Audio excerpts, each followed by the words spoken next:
He has over 3,500 autographed copies of Sports Illustrated. His nickname is the SI King. His name is Scott Smith, and he was kind enough to sit down and have a conversation with me. We talk about his collection, we talk about Sports Illustrated, we talk about the new hobby of graded magazines. Let's check it out.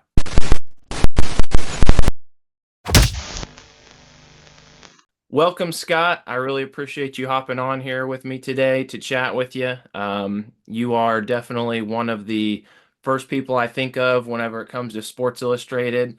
I know that you've been covered a lot over the years in various publications, just with your incredible collection and what you do in obtaining autographs. And I've actually had a couple viewers of my channel comment and ask, "Hey, have you ever invited Scott Smith on to talk?" And so I'm really excited that you agreed to meet with me this morning, and it's good to have you today. No, my pleasure. Thanks a lot for the invite. I appreciate it. So first off, just for those who may not know, tell us a little bit about, your collection, what you do, and kind of how you got into collecting Sports Illustrated at all.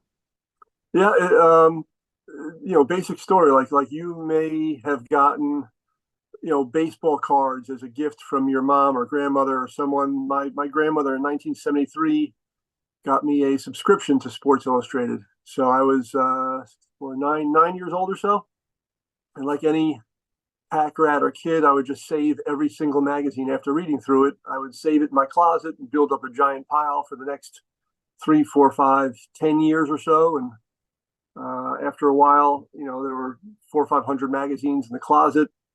My dad would always take me to Rangers or Knicks or Yankees games. He was a advertising executive on Madison Avenue in New York for a long time, and I guess the people within the company or clients would give him tickets. We'd go to the games, and I'd always look to stand outside after a game and try and get some of the Rangers or some of the players to autograph my school notebook or something silly. So I'd always have banners or pucks or something signed.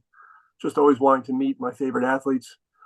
That grew into one day just happening to find out that the Edmonton Oilers were staying at a local hotel to play the Devils one day in 1982, and my mom dropped me off at the hotel. And I went through my piles of magazines in the closet and dug out a couple of Wayne Gretzky's and went down to the hotel. My mom dropped me off, picked me up around 6 o'clock, and throughout 11 o'clock till about 3 o'clock, I was just hanging out in the lobby of the bar.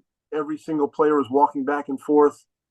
They would go into the bar area, have something to eat, and I ended up playing Miss Pac-Man with like Gary Unger and Kevin Lowe, a couple of guys. Just back in the '80s, it was no big deal getting autographs. And saw Gretzky, he signed my magazines for me.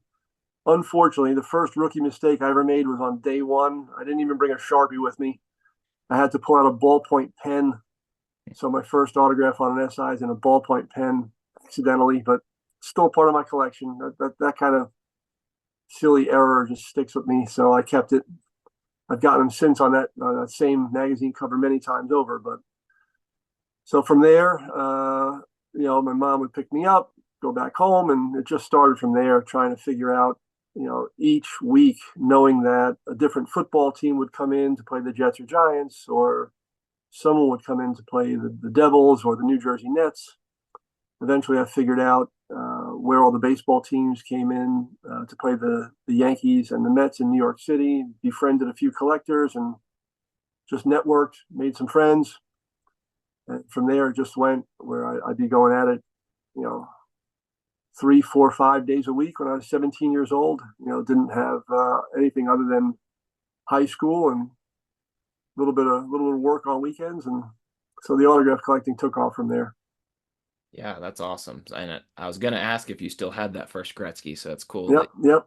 you keep that. Still part of the collection. Yeah. So, do you have any sort of approximate number or guess on how many Sports Illustrateds or how many signed magazines that you have right now in your collection?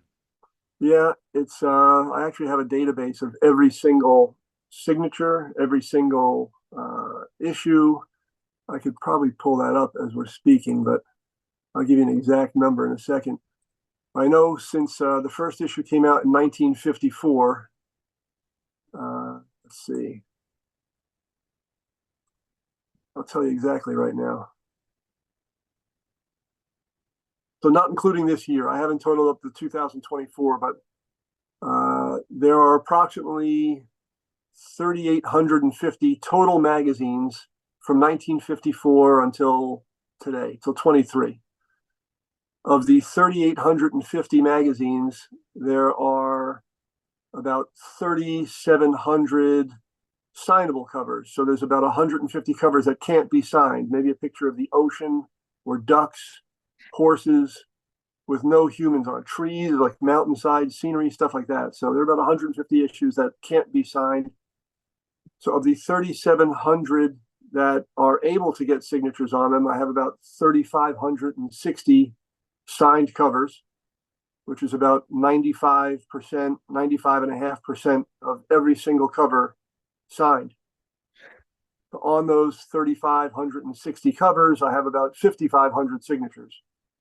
Wow. So it's many, multiple covers. You could have one year they did the Sportsman of the Year cover with the USA girls soccer team with 20 girls on it. They've done an Olympic cover with the USA softball team, 20, 24 girls on it. They've done a regional cover with 25 Detroit Red Wings on it, like a Stanley Cup celebration cover. So there are many covers with multiple people on it. So I've got about 5,500 signatures on all my 37 or 3,600 signed covers.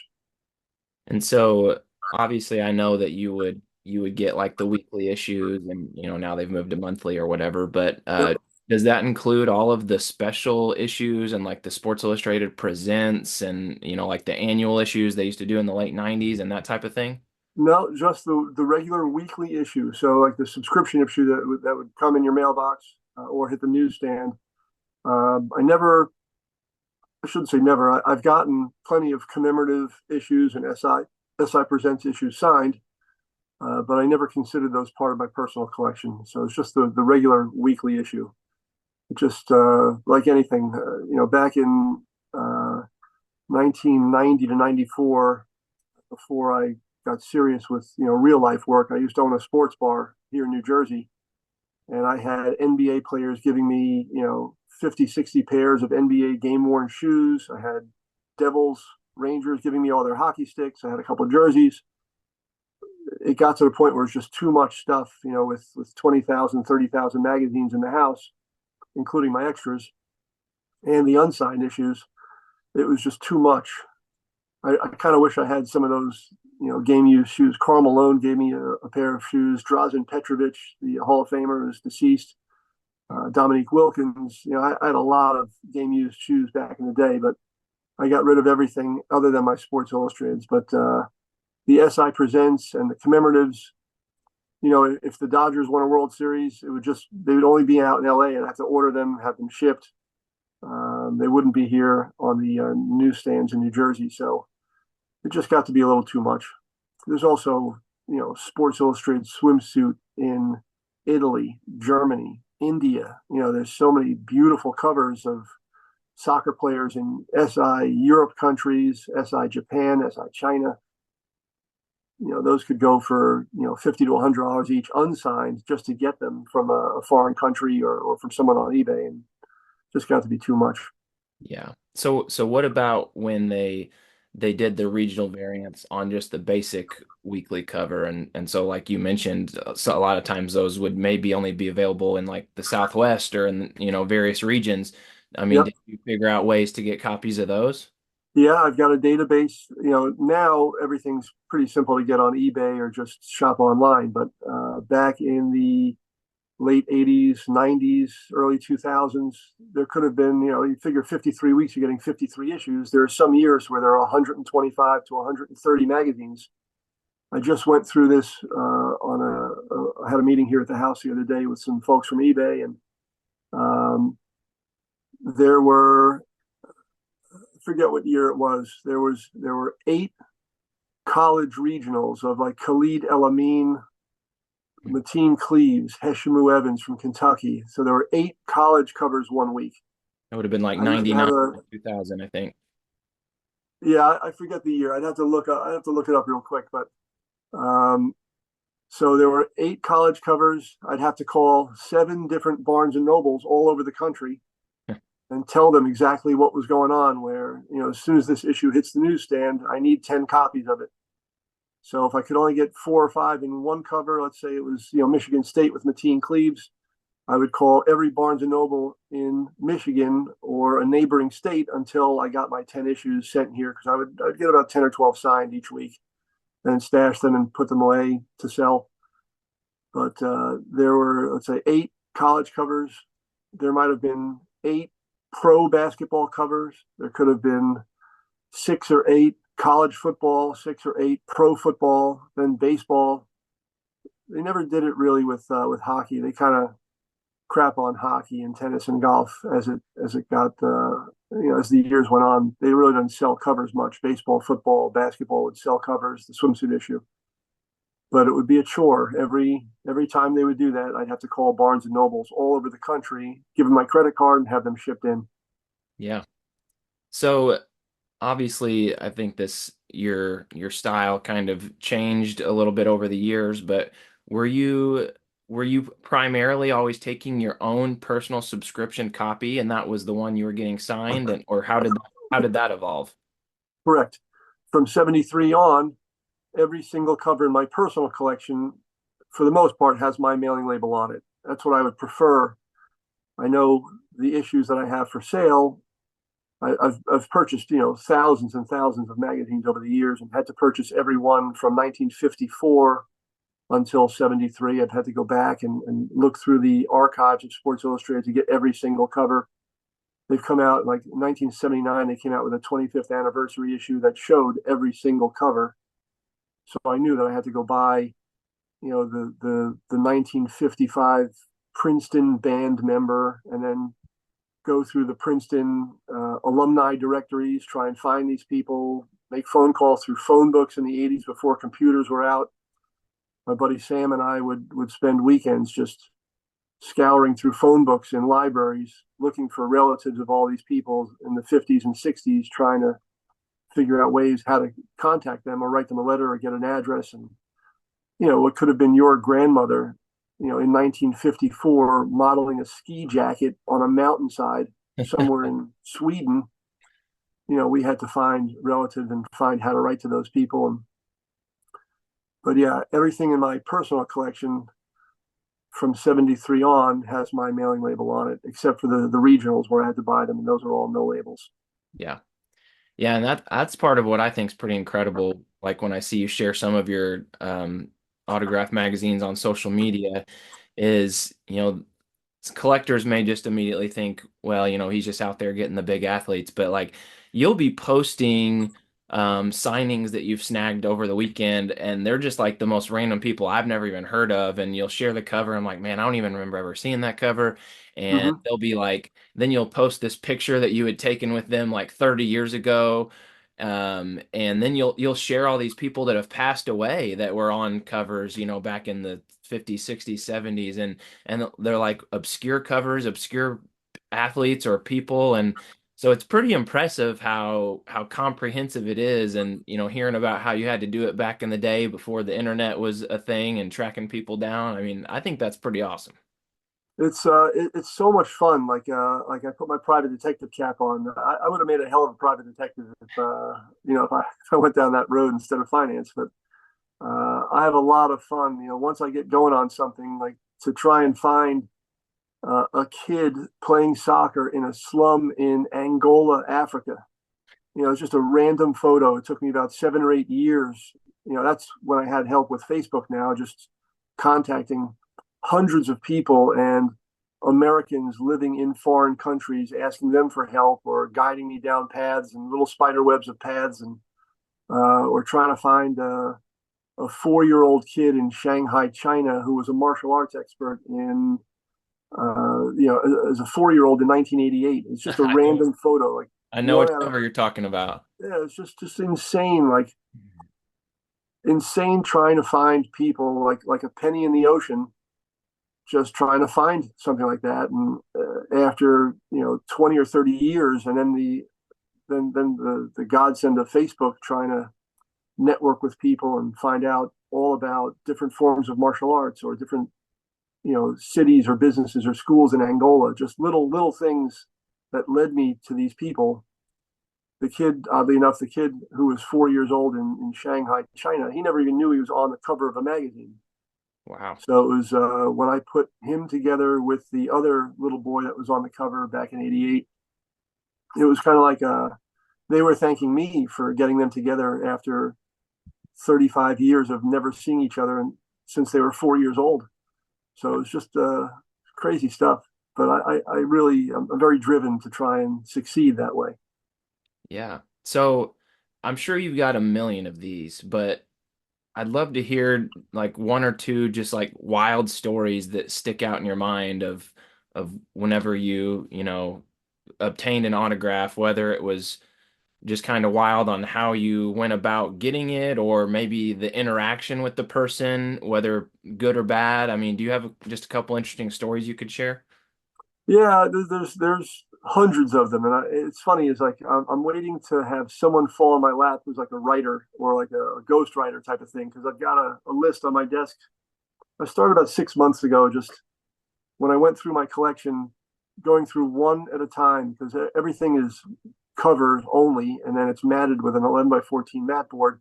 And after 40 years, the kind of the tape on the back, the masking tape kind of dried out and they're falling off. So I went through every one recently over the past year and re-secured them to the mat board. So I was able to go through every single cover in my collection.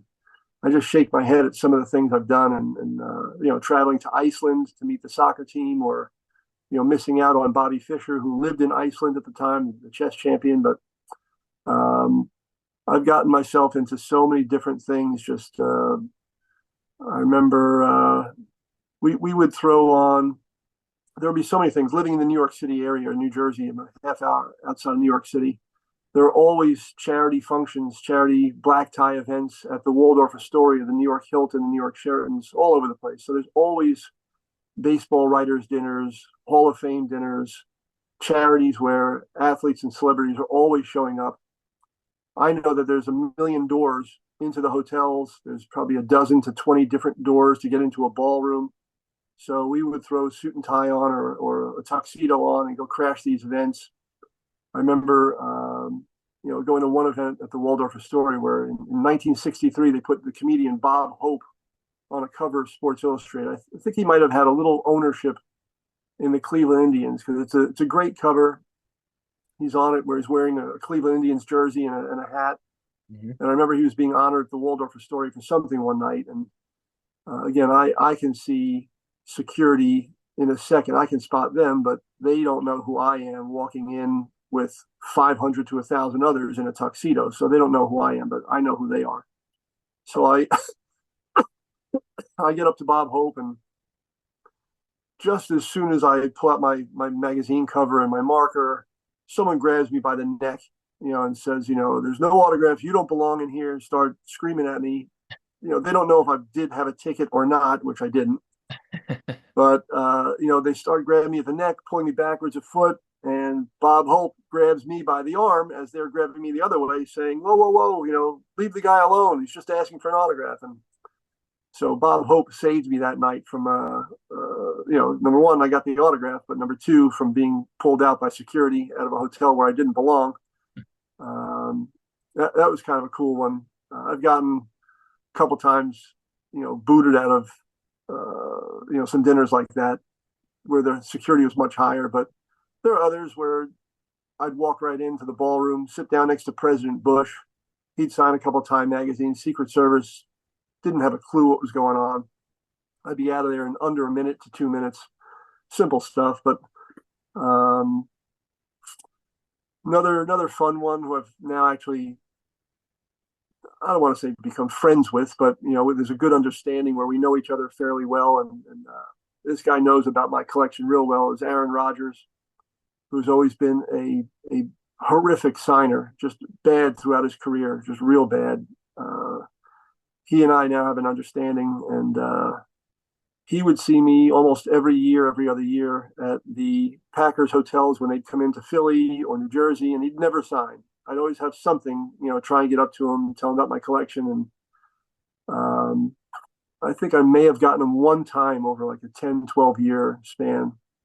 And then he started playing golf out in Lake Tahoe. I'd see him every single year out there. Maybe I'd get one, two. I remember one year, all the celebrities would play, poker, blackjack. They'd hang out in the casinos at night. He had a lot to drink this one night, and there were 10, 12 people standing behind him at the blackjack table, just breathing down his neck. I was about 40 feet away, just keeping an eye on the whole casino, keeping an eye on other tables where there were other athletes, and keeping an eye on him too, wait till he gets done playing and then go up to the escalator, elevator, go to his room. So it was more of a courtesy not to be breathing down his neck. He got done playing about an hour later. A couple girls took photos with him. A couple people asked him for an autograph. He said no. He went up an escalator. I went up after him with him, and he turned around and he was bleary eyed. Just he couldn't even stand straight. But he said, he said something off color to me. You're weird. You're creepy, type of thing. And he was really drunk. So that was his way of saying, I'm not signing for you. So I took the L. I wished him a good night. The next day I saw him on the course, and I kind of laid into him a little bit for whatever he said to me. I don't mind, no. I don't like, Mickey Mantle once told me to go fuck myself, or said fuck off at a dinner where he was blasted drunk, and I told him to go fuck himself. It was the only time I ever cursed at an athlete. What? He was wasted beyond belief. Oh my gosh, And you he and said Mickey under his Mantle breath, each other fuck to go. you, or get the fuck out of here, something like that. I was like, fuck you, Mickey Mantle. Excuse my French. That's That's amazing. the only time I've ever cursed at anyone. But Aaron, I kind of laid into a little bit, saying, he was drunk as hell. There's no reason to, talk to him the way he did. And he kind of put his arm around me and said, I had a lot to drink last night. I'm sorry about that. And he signed one for me right there after I kind of stood him up. Later that night, I see him exiting a private party with Brian Bumgarner from The Office. And I wasn't going to ask him for another autograph. I got one, which was a win for me that day. Uh, and he puts his arm around me again, and he's talking to Brian Bumgarner, and he starts saying, "Brian, you gotta see this guy's collection. He's got all these collections. He's got a collection of thousands of signed Sports Illustrateds." So now Aaron Rodgers knows about my collection, and he's telling another celebrity about my collection. And then he turns to me, he's like, "I'm going to sign another one for you today." And he's like, "What do you got with you?" And he was very cordial. I guess he felt a little remorse for talking to me poorly the night before. And he signed another one for me on his way out around midnight from this private party. And fast forward, another year goes by. I see him at the same course in Lake Tahoe, asks me how I'm doing, asks me how my family is, put down whatever I want in his lap. And he signed about 8 for me. No problem, saying, "Great to see you." So something switched in his head. Wow. Every year I'd see him, he'd sign 10 or 12. I'd take another photo with him. So now I've gotten a little understanding with him where he kind of likes me, kind of appreciated me talking to him, standing him up a little bit. And it's kind of a fun thing now. And now, since he's been in New Jersey, I've only seen him one time. I haven't asked him to sign anything, but I'll hopefully see him in the next few weeks at the stadium and say hello. But he's turned it around a little bit for me, at least. That's very cool. Yeah, he obviously likes you more than he likes a lot of the people in the media because he can have some attitude. That's pretty cool. That's always followed him around. There's a little bit of a little bit of a it's either a confidence or an arrogance, and he is great at what he does, Hmm. but he's always had a little bit of an aura about him to be a little standoffish. But Yeah. you get to know him a little bit, and he's pretty damn cool to me now. Yeah, that's awesome. I love that you and Mickey Mantle yelled expletives at each other. That's amazing. Only time it was at the New York Hilton. It was at the Yankees welcome home dinner, and he was blasted. He was a bad drunk. He and Whitey Ford were outside of the ballroom. I waited for them to come back into the ballroom. I said, "Mr. Mantle, would you mind signing one?" And he said under his breath, he's like, "Fuck off." And I'm I'm not one for taking that too nicely. So I blasted him back, saying, fuck you. And he turned around again, saying, "And let me tell you one more thing." And I blasted him again, and then I made my way out. And just I knew it was a dead issue at that point. I wasn't getting him, so I'm not a fan of being talked to poorly. I won't ever talk to someone that poorly that I'm asking an autograph. And again, even in taking the loss, I'll still wish them a good day, hoping they remember that, so that the next time they see me, maybe they remember, that they didn't sign for me. I was still nice about it. Maybe it works in my favor in the future. Who knows? Yeah. So did you encounter Mantle any times after that and successfully get his autograph in another situation? Sure, many times over.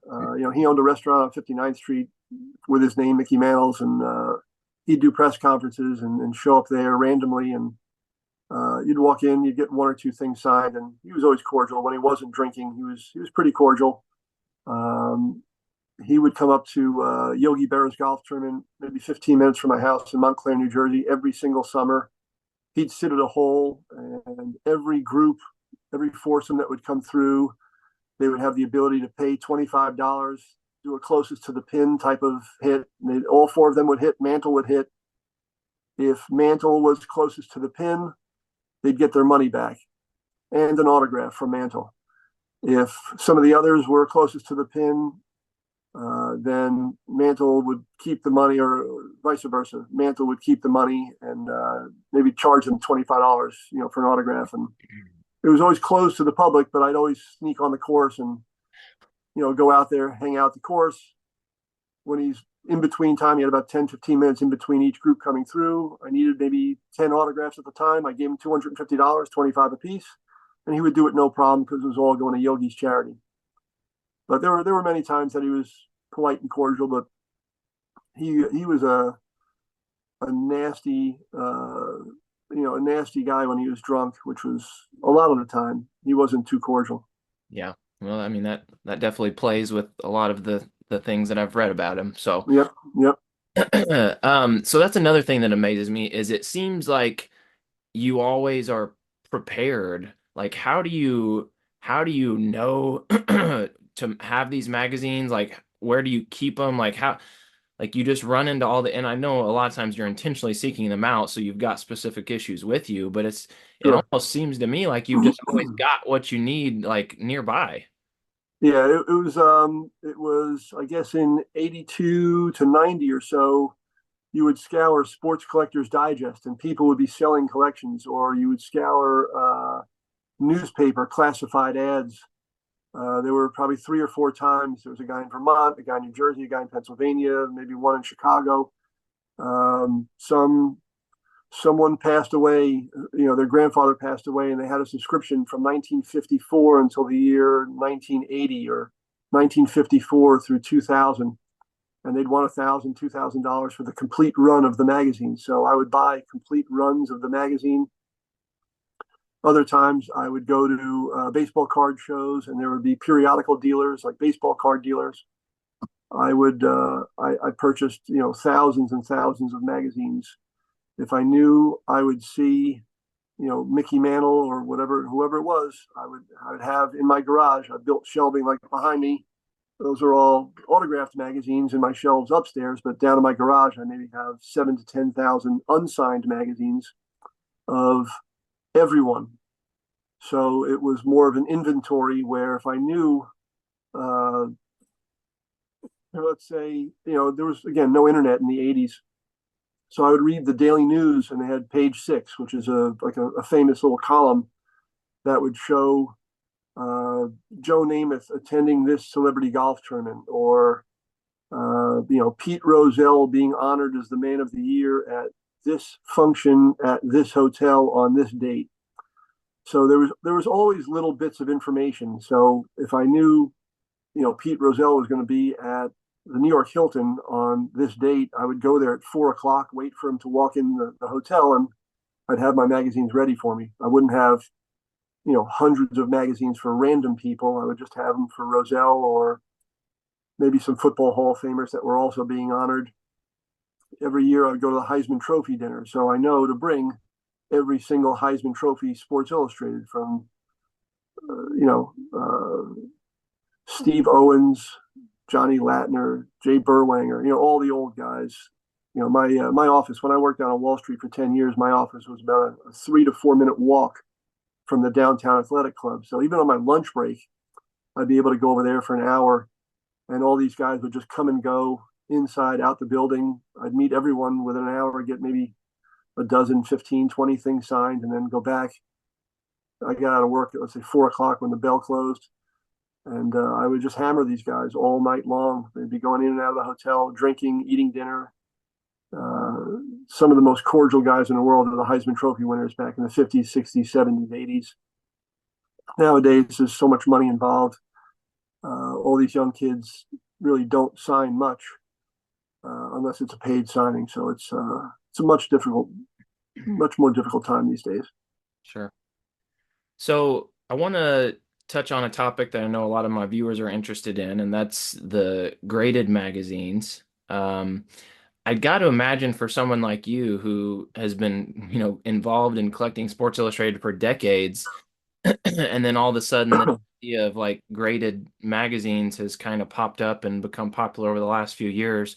Like, when did you first become aware of that? What was your initial reaction? And I mean, what are your thoughts on it now? Is it something that you see, any sort of value or interest in? Like, I guess just I'm really interested from your perspective since you've already been collecting SI so long.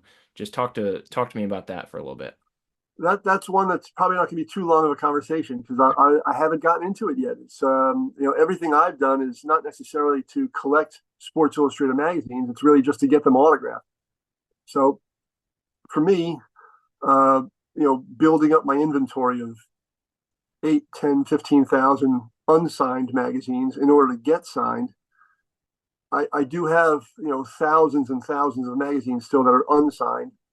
Um, Tons of them are probably worth much more money unsigned because they're no label newsstand issues as opposed to being signed, which may detract the value from someone who slabs them and gets them graded.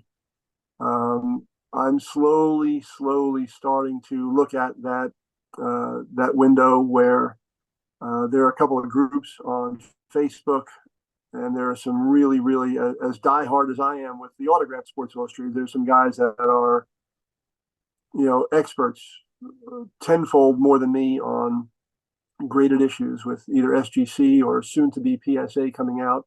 They're going to be grading magazines soon.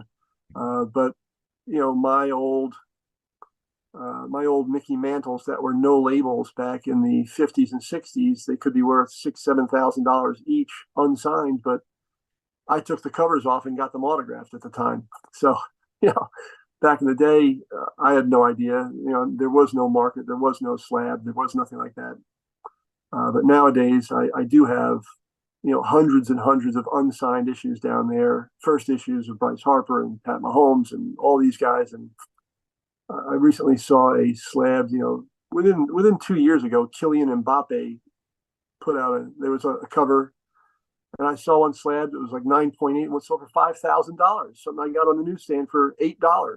Yeah, it was it So was it's 9.9 actually. It was the first ever yeah, 9.9 Sports Illustrated. But yeah, I know what you're yeah. talking. I mean that's something I have to be aware of as I slow down. Sports Illustrated's monthly now, so it's not like I'm running 3, 4, 5 days a week trying to get stuff signed.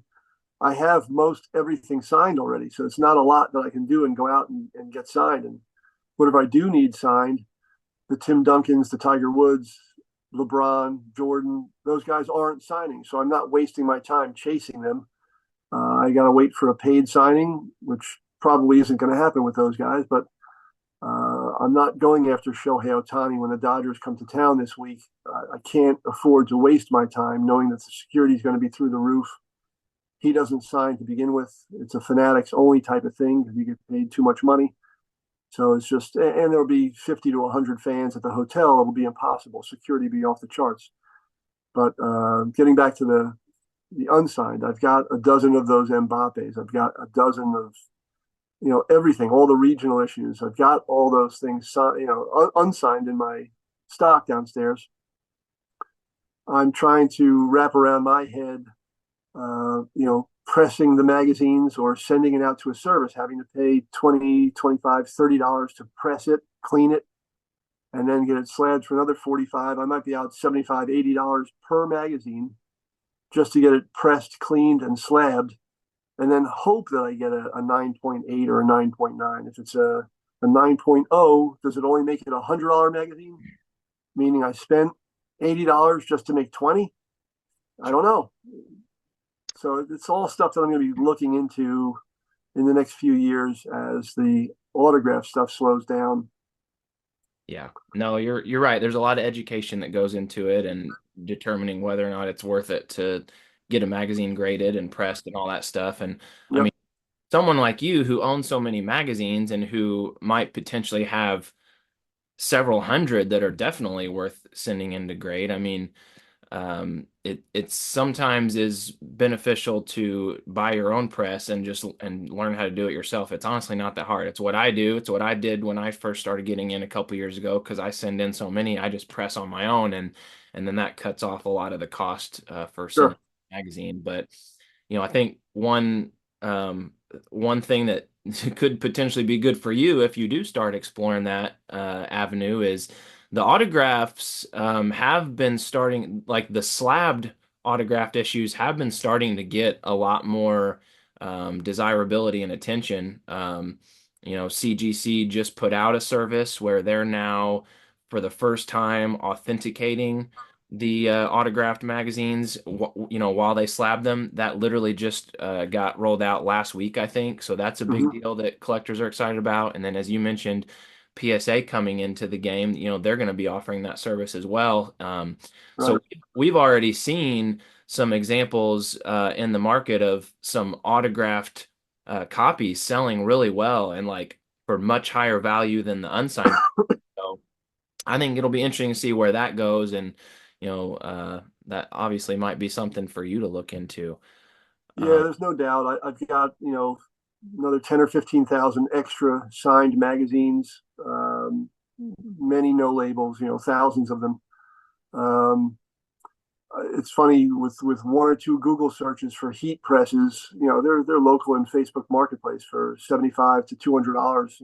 I don't know the quality, or what's good or what's bad. I'll have to do a little more research in the next few months. But that's not something I would find hard to do. Is just heat press my own magazines to cut out half the cost in order to press them, and even shipping now. If PSA does this, they're maybe a half an hour from me in Jersey City, New Jersey. So I can probably cut out that cost too. It's just drive a box of 100 down there, hand deliver it to one of my buddies that works there, and then pick it back up again. yeah. Something I'll be looking into over the next few months to year or two.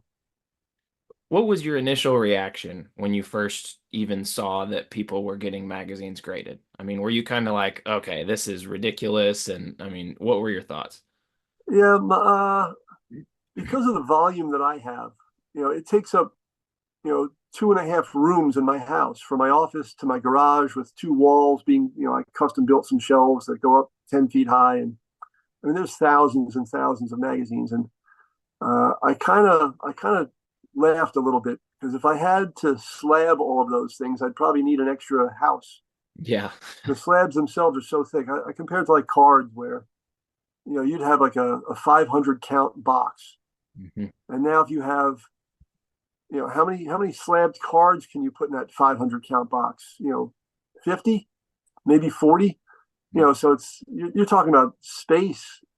It's just insane. So for magazines, I can't imagine someone who's got one or two or three or four or 5,000 slabbed magazines. It's got to take up an enormous amount of space. I mean, someone who's doing it on a big level like that, maybe a couple hundred is no big deal. But I've got thousands and thousands of magazines that could be slabbed and graded, and I'm just not sure. At this point in what I've done, I'm going to get into it eventually, but it'll be done on a smaller scale. I just don't know if I want to try and maximize and sell it as raw and try and get as much as I can that way and let someone else deal with it, or if I'm going to be jumping in a little bit and getting a couple hundred to 1,000 or so, slabbed and see where it goes.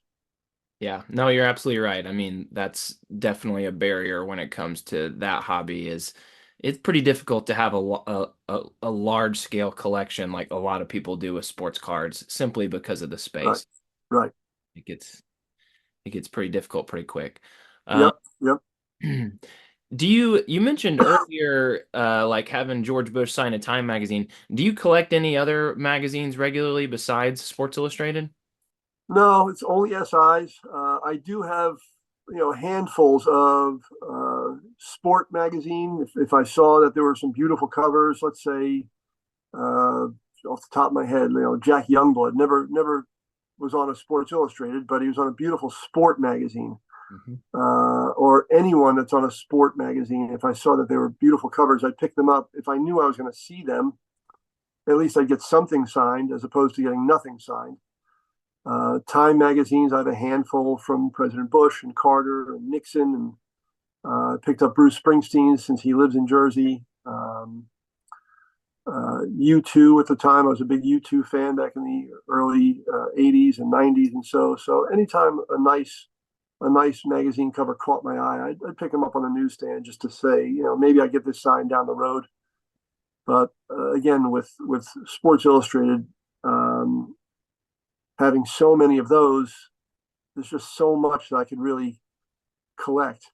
I just didn't. I just couldn't do it. With everything I had for my bar, from hockey sticks to jerseys to sneakers to, I could have gotten another probably million autographs of 8x10s or 11x14s over the years. I've run into used to go for a football team every single weekend, and I'd only need maybe three or four guys on magazines, but there were 50 guys that would come in and out of the hotel. I could have had hundreds or thousands of autographs a year extra, maybe getting cards signed.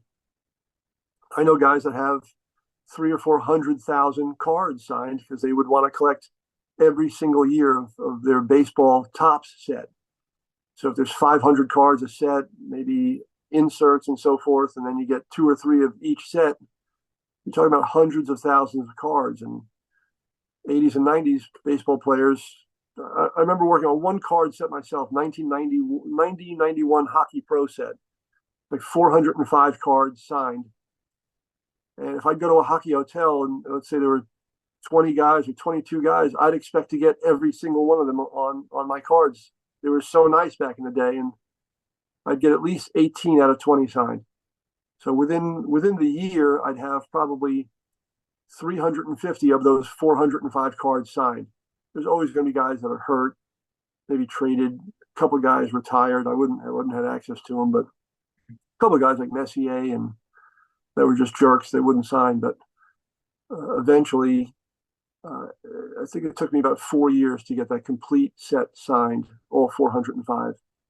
But you could go with a box of 1,000 cards when a hockey team came in and probably get 700 of them signed, within one day. The hockey guys were so great, but I never could get into getting cards and 8x10s. It's just too much. I Yeah. couldn't do it every day. I still had to work and family, girlfriend at the time. It's just you can't let it take over your life. Yeah. Well, I'll kind of leave you with this question. I don't want to take up too much of your time. This has been awesome. I'm really glad you got on here with me. Sure. What are your thoughts about the future of Sports Illustrated, where it's gone here lately over the last few years? I mean, I'm assuming over the years you've probably known and spoken with some people who like are actually involved with Sports Illustrated. Is that still the case? Do you still know anybody involved? And where do you see it going? How long are you wanting to keep your collection going? Obviously there's been some shaky stuff with Sports Illustrated here over the last couple of years, so just talk to me about Yep. that. Yeah, no, I had known a few guys back in the '90s, 2000s. The head editor, Bob Rowe, a great writer named Alexander Wolf. They actually hired me for a day when they did the SI Jinx story. They know that I have a Rolodex of everyone's names, addresses, phone numbers from the '50s, '60s, '70s, and they wanted to do an SI Jinx story. So they wanted my phone book of everyone's phone numbers. I wouldn't give it to them, so I made them hire me for the day. So I made those phone calls. I did the interviews, and there's a nice story on me inside that issue, the SI Jinx story of all the SI Jinx stories that I got. Uh, Back then, it was a great publication. You're a former It was, employee. I didn't know that. yeah, one day. Um, it was a great weekly publication, and it was all current. It was all immediate. You win the World Series, you get a Sports Illustrated cover. You win the Super Bowl. There's probably one or two issues leading up to it in the playoffs, and then there's a Super Bowl issue. Everything was current. Um, SI was sold two or three times now over the past 7 or 8 years, and then they switched to monthly, and it's no longer it's only for marketing and brand as opposed to a current sports publication. There is no current sports anymore with a monthly publication. It's all posed studio photography on the cover. You win the World Series, and by the time the next issue comes out, it's 3 weeks later. So there's nothing current anymore with the magazine when you can get it on the internet or get it on your phone within minutes. There's really no reason to pick up a magazine anymore, according to me. Um, I really thought Sports Illustrated was on life support about 6 months ago when it stopped. I guess the one company that had the publishing rights weren't able to make their payments to Authentic Brands, who owns the magazine or the rights to the magazine. I kind of secretly hoped that the magazine would stop and go under, or at least stop printing. Maybe they'd still stay a brand or something they do, daily or monthly over the internet. But I'll be 60 in a couple of months, so it's at the point where I would love for it to stop, where I have an end game in my sight, selfishly, where I would not have to chase anymore or get any new covers signed. They put Victor Wembanyama on this month's cover, and you try and go to their hotel in New York City, and there's 40 kids out there running around chasing. So security is very high. They'll take you out a back door, or they'll have barriers up where you can't get near these guys. It's just so bad.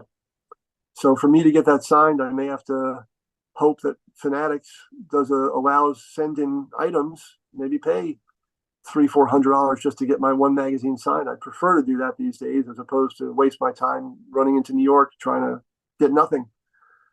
But again, with Sports Illustrated, I really don't know how they're staying in business. There can't be much advertising dollars. Everything is done over the internet. I got to believe their subscribership and their the people that they mail subscriptions to. I got to believe that's taken a monumental hit. It can't be 2 or 3 million anymore. It's got to be under 1 million. I don't know how many people are picking up the magazines on the newsstands. I don't know. Even if I tell you what, you'd be hard pressed to find the magazine on the newsstand, except if you go to a Barnes and Noble Yep. or an airport. Yep. I don't know where else they've got them. I don't think they're in little bookstores. They're not in my supermarkets. They're not in CVS, Walgreens, Walmart. They're not in those stores anymore. So I don't know how they're hanging on with no advertising dollars. And hopefully, for my selfish reasons, they don't last much longer, and I can have an end game in sight. Yeah. Well, it's definitely nothing like it used to be. So, No, no, as sad as it would be, it wouldn't really feel like that big of a loss or change at this point if they were to go away. But no. Sporting news is gone. Sport is gone. I don't know how these publications still stay on. I just don't know how they do it. yep, I agree.